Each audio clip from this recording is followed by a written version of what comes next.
Well, the reaction to the incident was that we had one of the biggest crowds in the Civic Convention Hall that even the paper said gave us a tumultuous welcome.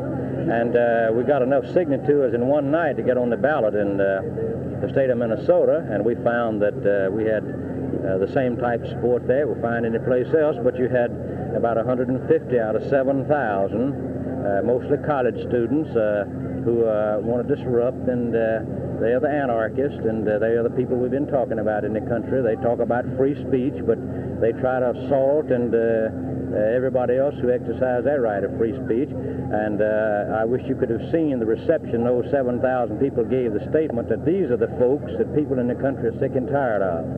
Governor, I heard one of your supporters say today that what happened in Minneapolis last night might help you a great deal. Do you agree with that? I don't know about what helps or hurt in a campaign for the presidency, but both national parties and their leadership has helped to ag on and to encourage the very type of anarchy that we saw last night by condoning activities in the streets in the name of academic freedom and free speech. And I am the only candidate for the presidency that says that we're going to put a stop to disorder in the country, people calling for communist victory, and we're going to make it safe in the United States when I become the president for people to go to an assembly and exercise their civil rights, which is a right to freely assemble.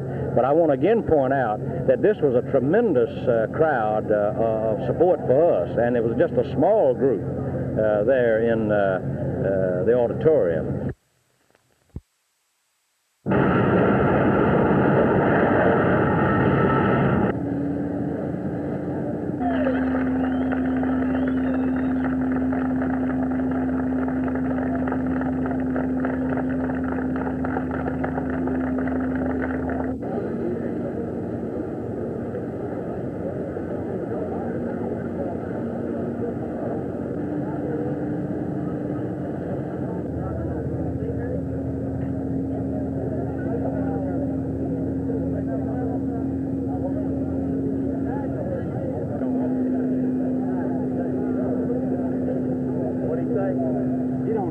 Other than the fact that when it takes 75 to 100,000 signatures any place, it's a terrific amount of organization, and it's just you have the support, but you have to go out and find it. And very few people know how you have to go about to get anybody on the ballot in Massachusetts.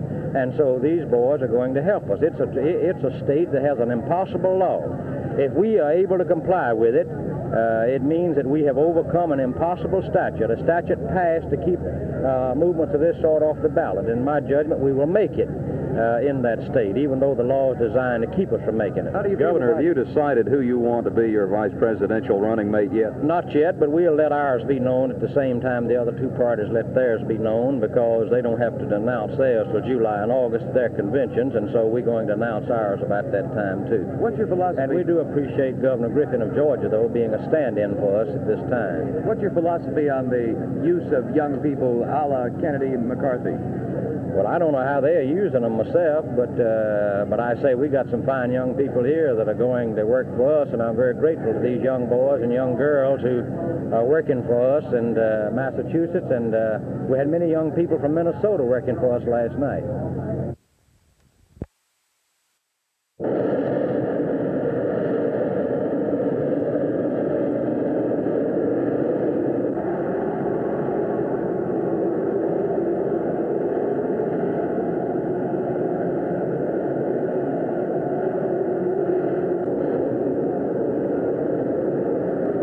Type of reception do you expect at this parade in Chicago? I've gotten all sorts of reception, but the mass of people in our country feel as we do, and we have a tremendous amount of support in the Midwest. In fact, we're going to carry a number of Midwestern states. In fact, the polls show that.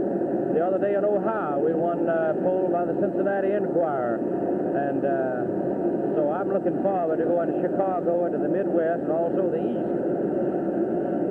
You reported earlier that you would talk about your platform and the candidate running choice. When will that be? That's right. We're going to have the platform this week, and also vice presidential candidate announcement. In my judgment, will be this week. We'd hope to do it today, but we're going to do it in a short while.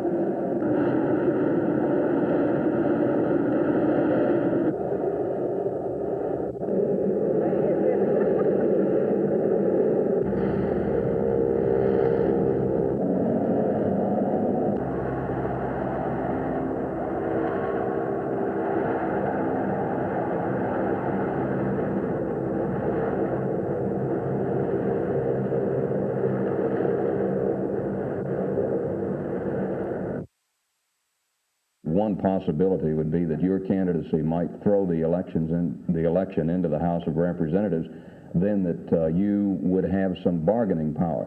As a practical matter, would not the party in control in Congress actually vote their man in, no matter what you try to do? That might well be the case, but if I ran, it would be because neither one of these candidates or parties gave us a choice.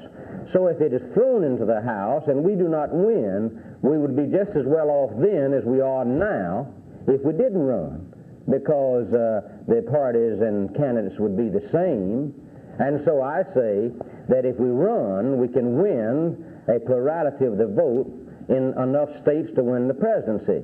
But if not, and it goes into the House, it will mean at least that this state and our movement has created a constitutional crisis in our country, which a crisis would be good.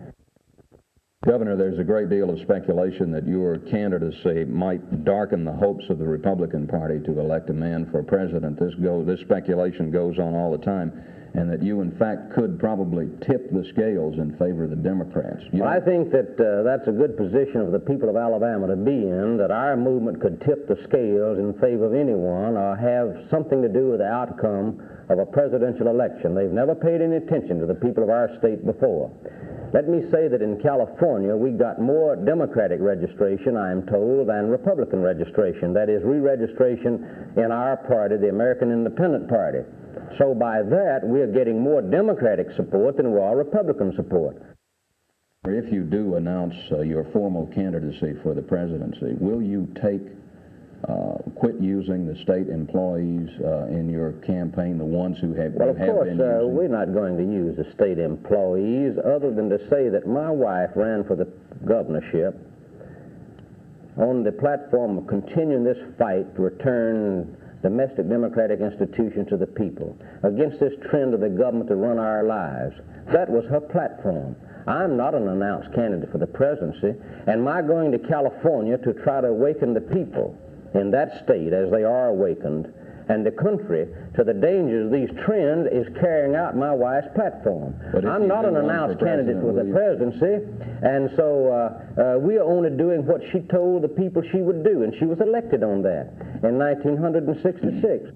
People who didn't take any vacation last year, not going to take one the coming summer, and on top of that, they are doing what my wife said that we would do if she were elected governor.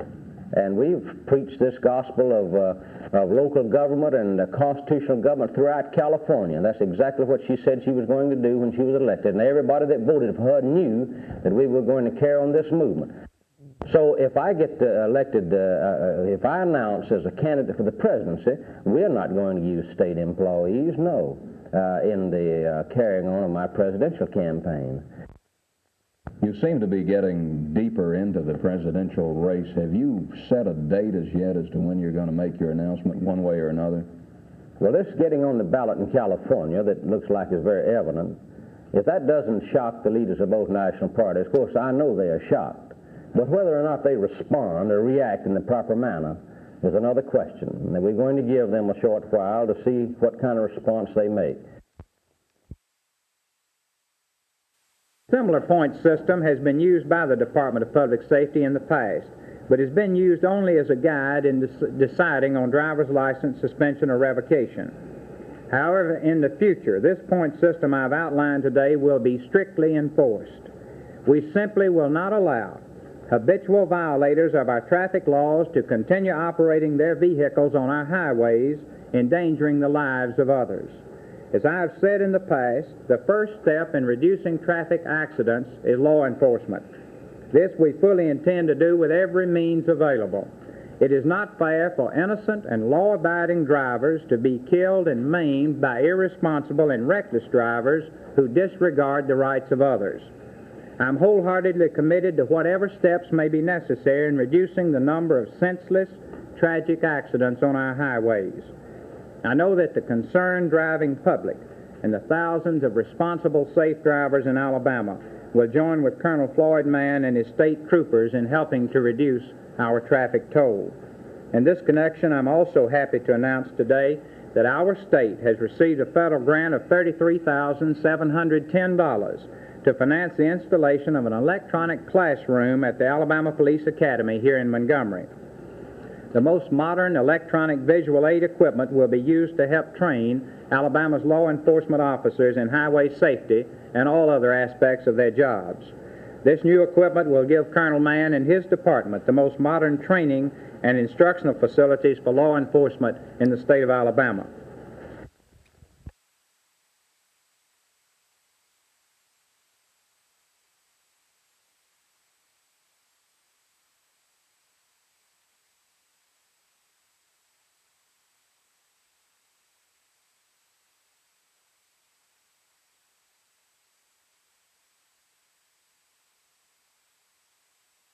I am anxious, of course, to have the commission report. The commission was required, under the law creating it, to report at the next session of the legislature.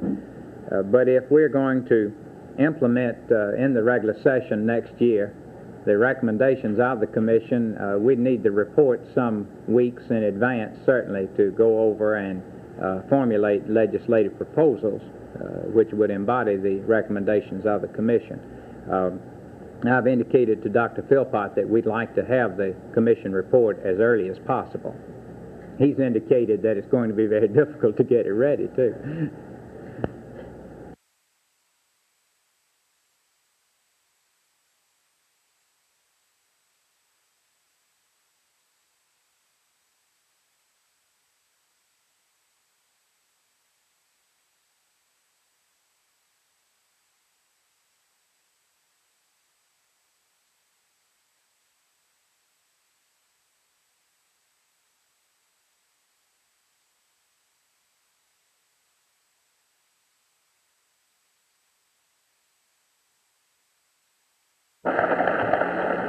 Each generation has done what it could to build a better nation, to raise living standards, and deal with the many problems that beset the human race. This is an unending task, but this land of ours can achieve these higher goals for all men, regardless of race, color, or faith. We can, as long as there are men and women in each generation willing to dedicate our lives, our fortunes, and our sacred honor to attain them. I want to urge all of our citizens to drive carefully with regard for the rights of others, to recognize that motor vehicles can be lethal weapons on our highways, to drive defensively, to guard against those who are not so careful about the rights of others in order to protect the lives of our people and those who may be visiting within our state. The full law enforcement resources of the state of Alabama in traffic safety will be on the highways for this period of time. We're going to enforce the laws to the full limit of our ability to try to guard against a tragedy on our highways. Alabama does not need, nor does Alabama want, another John Sparkman in the United States Senate.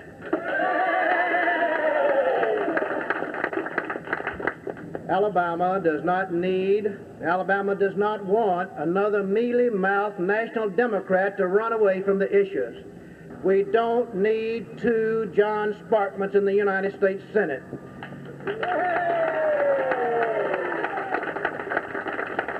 We don't need two voiceless, faceless senators, and that's exactly what we'll have if my opponent, Jim Allen, goes to the Senate. John Sparkman has given us the years and years of Jim Allen-type representation. Voiceless of what you think and faceless when you need him. And I ask your prayers in the years ahead for a greater Alabama and an even greater America. God bless each and every one of you. The great peril that faces our country today cannot be ended without great courage and great conviction to meet our problems head on. If you can't speak out on the issues in Alabama, you'll never be able to speak out on the issues in Washington. I, here and now, challenge my opponent, Jim B. Allen, to openly debate the issues before the people of this great state.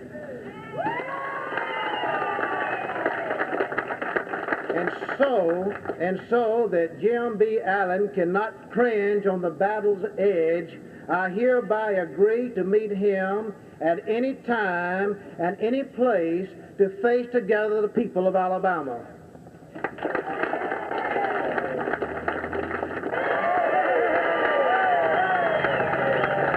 Now, victory in November.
Now, my opponent says that he is an Alabama Democrat.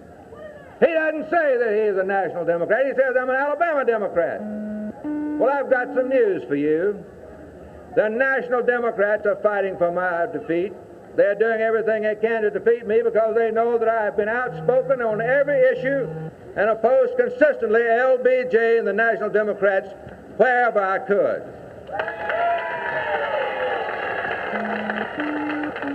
My opponent says that he is an Alabama Democrat and not a national Democrat. Well, let me tell you something. They have sent a man down from Washington, D.C., who is the campaign manager of my opponent from Washington, D.C. He's on the payroll of the federal government, hired under Democratic sponsorship, and he's down here in Montgomery and my opponent's campaign trying to defeat me while he's paid with taxpayers' dollars. Does this sound like an Alabama Democrat? I tell you no.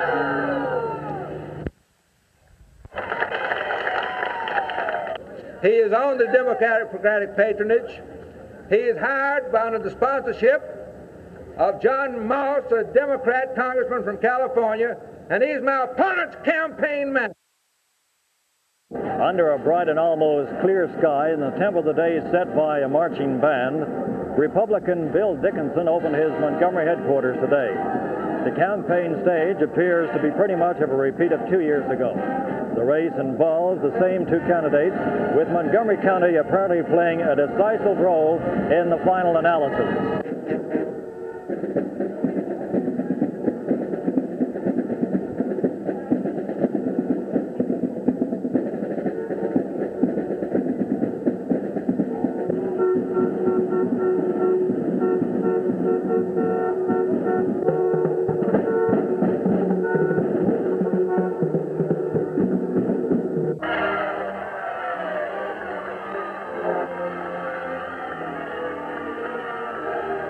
I believe in answering the issues.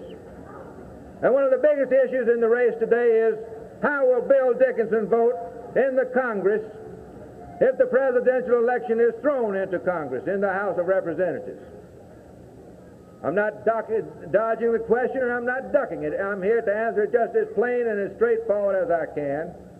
I will vote in the Congress as I have always voted for what is best for the people of the 2nd District of Alabama and the state of Alabama. I will, in that event, as I have always, put the people above the party. I will cast my vote in the Congress of the United States for the same man that carries the 2nd District of Alabama. I will reflect the voice and the opinions of the 2nd District of Alabama, and we don't have much doubt that it's going to be George C. Wallace. And if it is George C. Wallace that carries the 2nd District of Alabama in the presidential race and is put in the House of Representatives, I will proudly cast my vote for George C. Wallace for President of the United States. And if my vote will make him the next President of the United States, he will be the next President of the United States.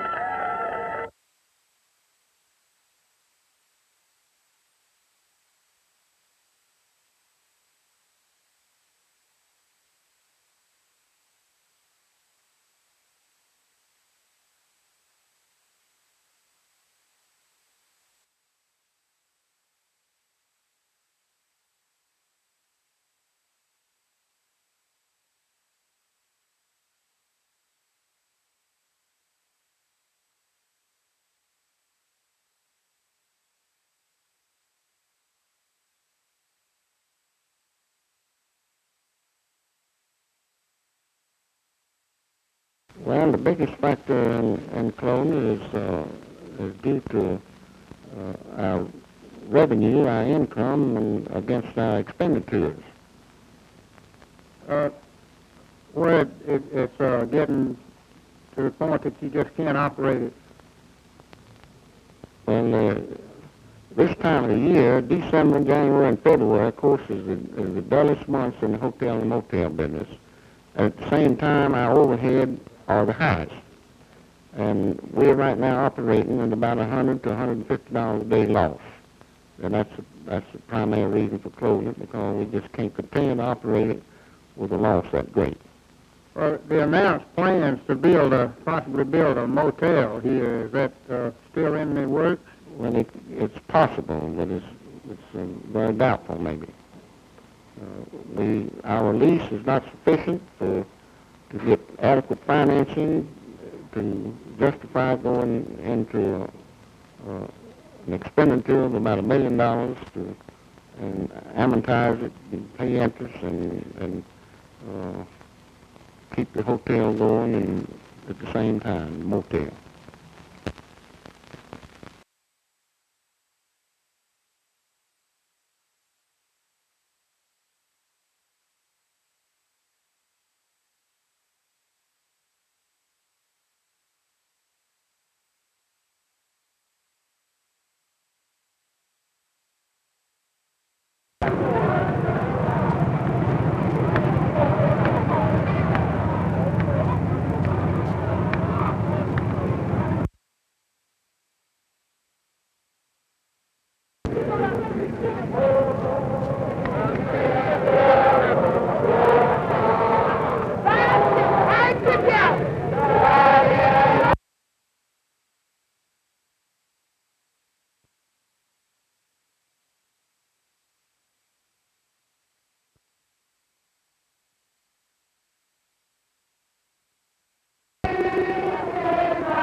Half of them are not going, half of them are already going to the chase. They'll end up down there. Let me tell you.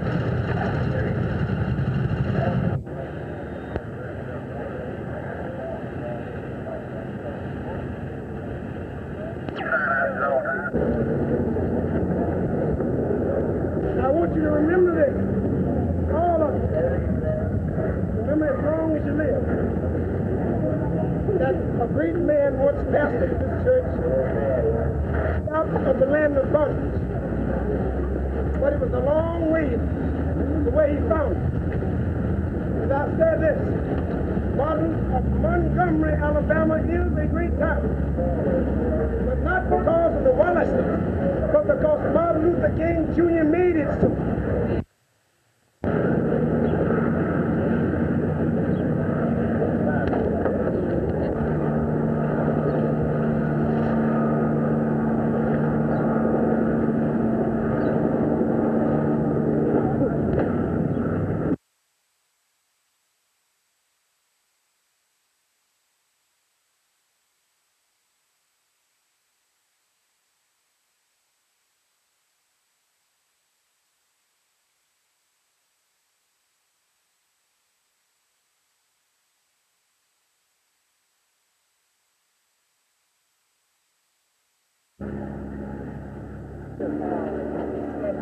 We want to be very sure that we will not misinterpret, and so we removed her.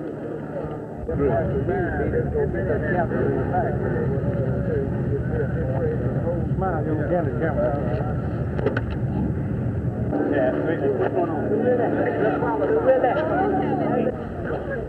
a minute, I might make a big sure are.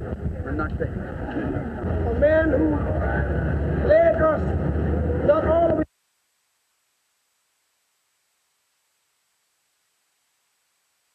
Now, I might call it to your attention that this is not only a problem in Alabama, this is a national problem. That some states, such as the state of Pennsylvania, has had to cut some of their budgets in that state by as much as $10 million for education. In Kentucky, it appears that they may have a $4 million deficit for higher education in Kentucky. In Idaho, this is true. In Colorado, it's true. It's happening everywhere. The financing of the Vietnam War has greatly affected the economy of the country, that whereby they use local taxes, state income taxes, use taxes for the support of higher education. And so what we would like to do is to be able to compete all across the board in faculty salaries with the best universities in the country. Now, this doesn't mean that we do not reach into those institutions and get some of their highest paid professors. We do, but we have to pay the salaries. We have some people that have salaries of $25,000 to $30,000 a year. We don't have many of them. But what we'd like to have would be all of our people getting these kinds of salaries, you see. We have a list of about 30-some priorities. And we're in the process of trying to decide now where the greatest need is, in terms of the state need, in terms of the university. And we will decide this sometime before next fall. And this requires a great deal more than just a few people sitting down and making a decision. I mean, this calls for a lot of conferences with faculty and staff, and trying to decide how much of it is in terms of health needs, how much of it in terms of scientific need, how much of it is needed here on the main campus.